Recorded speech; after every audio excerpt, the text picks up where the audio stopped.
Chapter 41. When 2 full years had passed, Pharaoh had a dream. He was standing by the Nile when out of the river there came up 7 cows, sleek and fat, and they grazed among the reeds. After them 7 other cows, ugly and gaunt, came up out of the Nile and stood beside those on the riverbank. And the cows that were ugly and gaunt ate up the 7 sleek fat cows. Then Pharaoh woke up. He fell asleep again and had a second dream. 7 heads of grain, healthy and good, were growing on a single stalk. After them 7 other heads of grain sprouted, thin and scorched by the east wind. The thin heads of grain swallowed up the 7 healthy full heads. Then Pharaoh woke up. It had been a dream. In the morning his mind was troubled, so he sent for all the magicians and wise men of Egypt.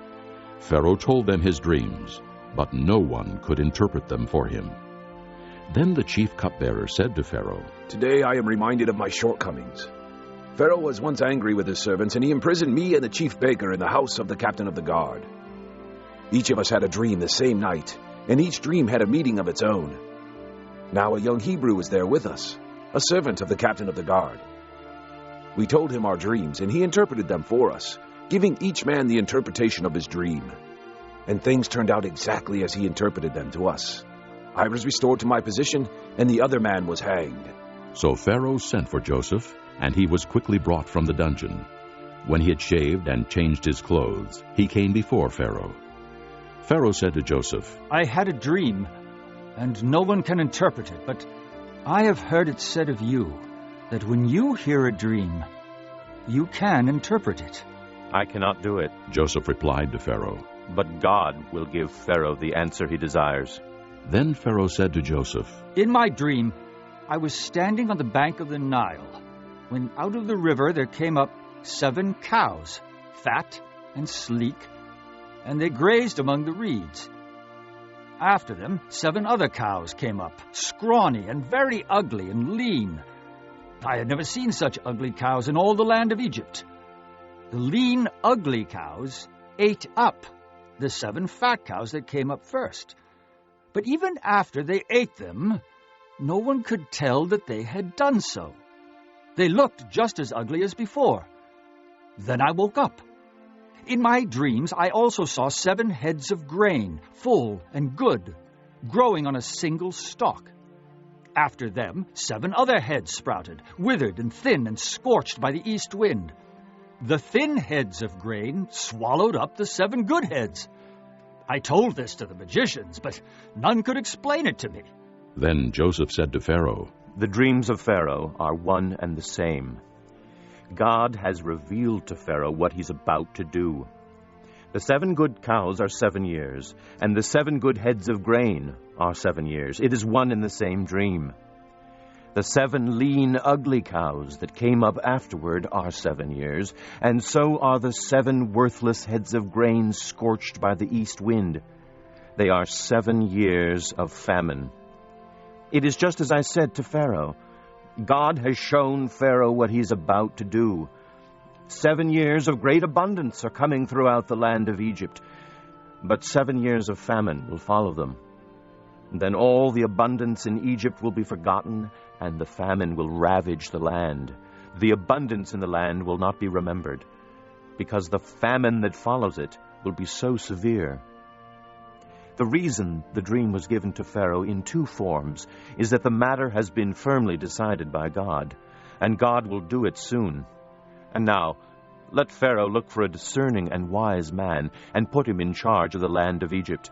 Let Pharaoh appoint commissioners over the land to take 1/5 of the harvest of Egypt during the 7 years of abundance.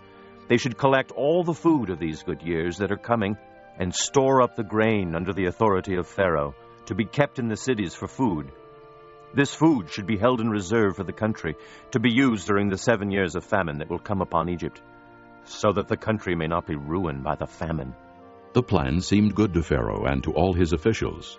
So Pharaoh asked them, "Can we find anyone like this man, one in whom is the Spirit of God?"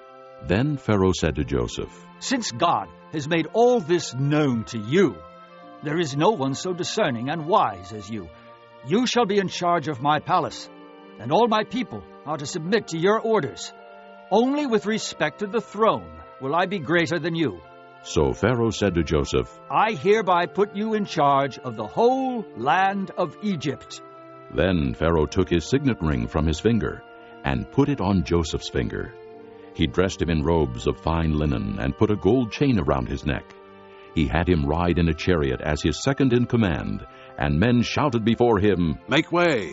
Thus he put him in charge of the whole land of Egypt.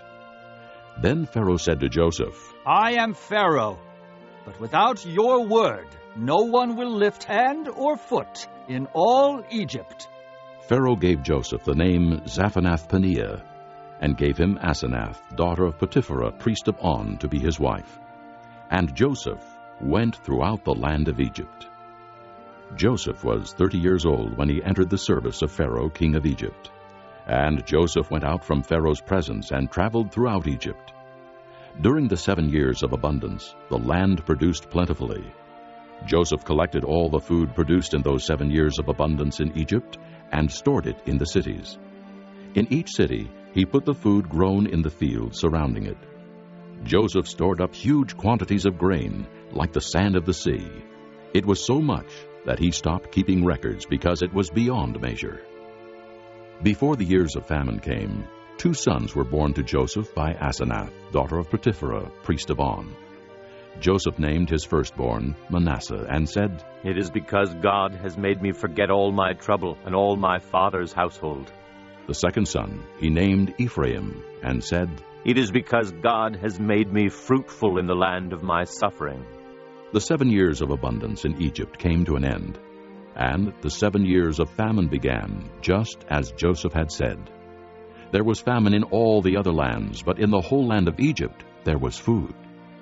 When all Egypt began to feel the famine, the people cried to Pharaoh for food.